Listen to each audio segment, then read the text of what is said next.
Şehit namırın, şehit namırın, şehit namırın. Şehit namırın, şehit namırın, şehit namırın, şehit namırın.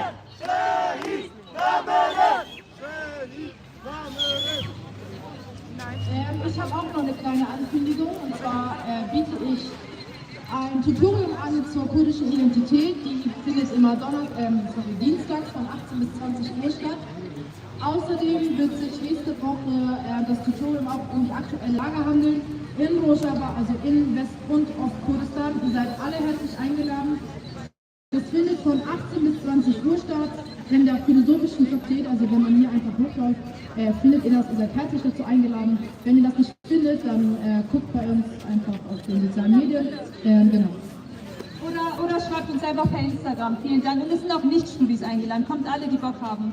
Genau, also herzlich eingeladen.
Şehit namırın,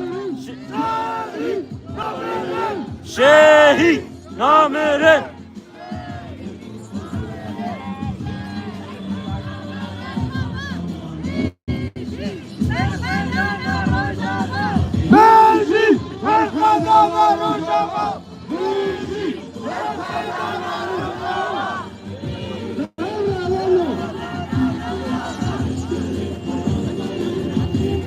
Terörist Erdoğan! Terörist Erdoğan!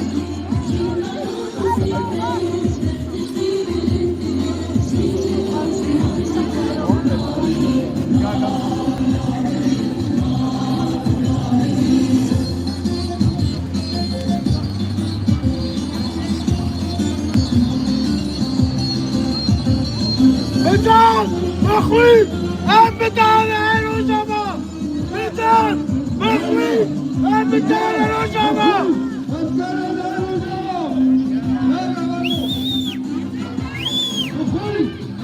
Metal! Metal!